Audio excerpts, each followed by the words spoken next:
Encre d'histoire, Plume et Voix, Alban de Maigret.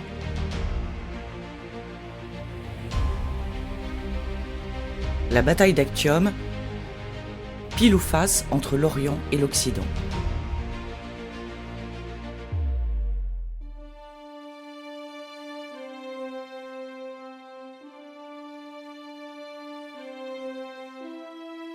Alea jacta est, le sort en est jeté. Le 11 janvier 49 avant Jésus-Christ, Jules César, franchissant le Rubicon interdit, ne croit pas si bien dire. Transgresser la loi romaine, c'est déclarer la guerre au Sénat. Le conquérant des Gaules, que rien ne peut arrêter, va ainsi entraîner Rome dans la guerre civile et signer son propre arrêt de mort. 5 ans plus tard, au sommet de son pouvoir, le consul proclamé dictateur à vie tombe sous 23 coups de poignard des conjurés, et parmi eux, Brutus, fils de Servilia, maîtresse de César, porte le coup fatal en ce 15 mars 44 avant Jésus-Christ. Rendant célèbre cette locution prononcée en grec et non en latin, « Caesou tecton, toi aussi mon fils ».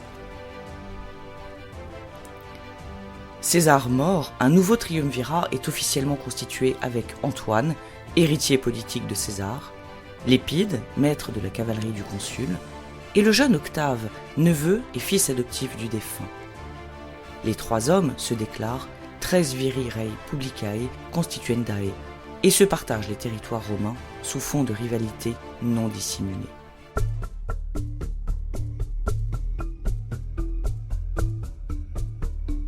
En 42 avant Jésus-Christ, la bataille de Philippe en Macédoine, opposant les triumvirs à Brutus et Cassius, assassins de César et défendeurs de la République, sonne le glas du régime républicain. Sous un paysage politique intermédiaire, un nouveau découpage est décidé qui octroie l'Orient à Marc-Antoine, l'Afrique à Lépide et l'Occident à Octave.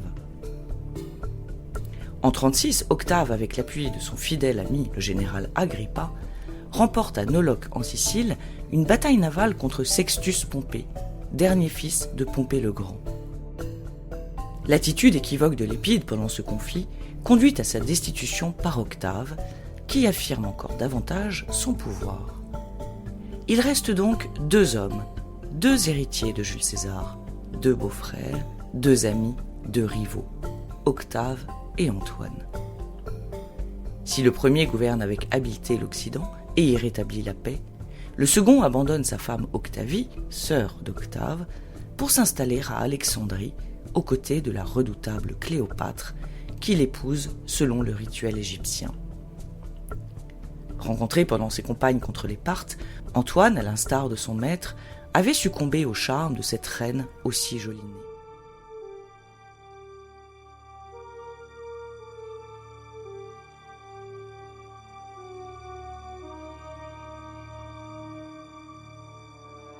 Outre l'offense personnelle, Octave perçoit le danger politique, car les choses sont claires désormais.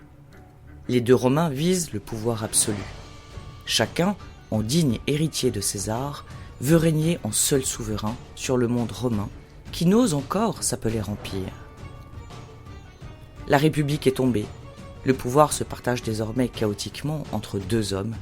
La situation n'est pas viable. Antoine, envoûté par sa nouvelle épouse, que l'on dit fort belle et d'une puissance manifeste, ne tarde pas à rédiger un testament dans lequel il exige d'être enseveli à Alexandrie auprès de sa bien-aimée. Reniant presque ses origines, il s'annonce prêt à offrir des territoires romains à la mythique reine d'Égypte et ses enfants, d'où la réflexion de Flavius Joseph. Elle fit d'Antoine l'ennemi de sa patrie par la corruption de ses charmes amoureux. L'enjeu est considérable. Au-delà d'une querelle entre 2 adversaires, il s'agit bien de l'avenir identitaire du monde romain. Le duel qui s'annonce décidera si la cité éternelle sera occidentale ou orientale. La rupture est consommée. Des officiers d'Antoine le trahissent et dévoilent à Octave les dérives du triumvir en charge de l'Orient. On parle même d'Alexandrie comme future capitale. Octave, en habile stratège, allume la colère des Romains et l'attise. qu'on se garde bien de considérer Antoine comme un Romain. C'est un Égyptien.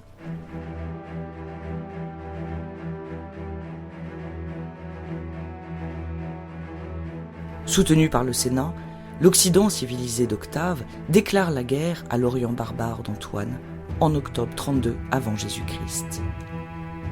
Les généraux établissent leurs camps respectifs sur le promontoire d'Actium, au sud de l'Épire, dans la mer Ionienne. Malgré sa supériorité flagrante sur terre, Cléopâtre persuade Antoine qu'il a besoin d'une bataille navale.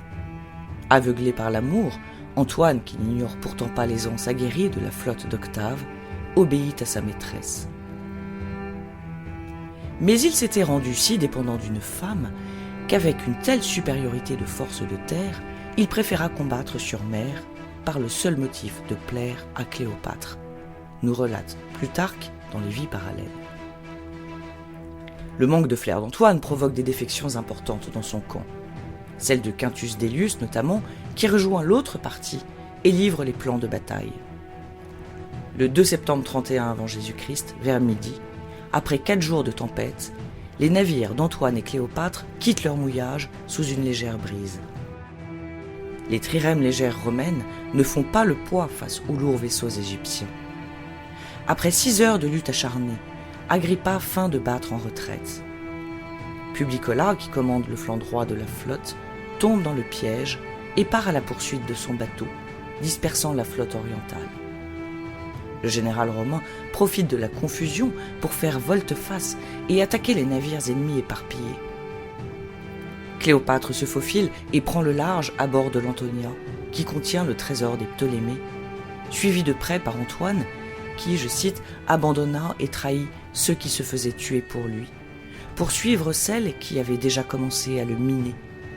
Les épaves de l'immense flotte voguaient sur la mer, et les dépouilles recouvertes de pourpre et d'or des Arabes, des Sabéens et de 1000 peuples d'Asie, poussés par le vent, étaient sans cesse rejetés par la mer, nous rapporte à nouveau Plutarque.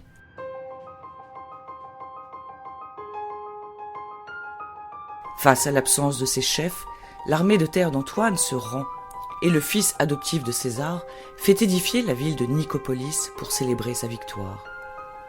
Le couple vaincu rentre à Alexandrie, où il se fait acclamer par le peuple égyptien. Mais cet accueil est teinté d'amertume.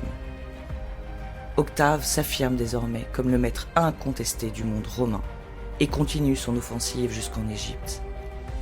La chute d'Alexandrie l'année suivante achève l'humiliation du plus célèbre couple de l'Antiquité et le précipite vers un trépas shakespearien. Selon Plutarque, Cléopâtre aurait fait dire à son amant qu'elle s'était suicidée, et Antoine, avant de se frapper d'un coup fatal, aurait prononcé ces mots. « Ô Cléopâtre, ce dont je souffre, ce n'est pas d'être privé de toi, car c'est dans l'instant que je vais te rejoindre. Mais c'est que moi, un général d'une telle renommée, je me sois montré inférieur en courage à une femme. » De chagrin, l'Égyptienne se frappe elle-même de sa dague de brigand, et pour abréger ses douleurs, se fait livrer une corbeille de figues contenant un aspic. La mort viendra par surprise, lorsque l'animal aura décidé d'achever la reine de sa morsure funeste. Ils la trouvèrent morte, allongée sur un lit d'or, parée de ses vêtements royaux. Plutarque, Vie parallèle des hommes illustres. Octave, de retour à Rome, fait adopter les enfants du couple légendaire par sa sœur Octavie, à l'exception de Césarion, le probable fils de César, qu'il préfère assassiner, et fait nommer Princeps Senatus. En 27 avant Jésus-Christ, il devient Auguste, le premier empereur romain.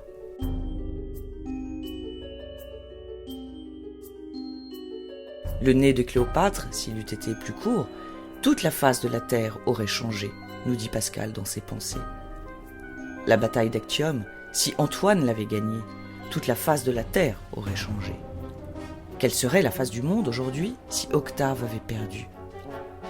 Avec des si, on mettrait Paris en bouteille et Rome à Babelwed.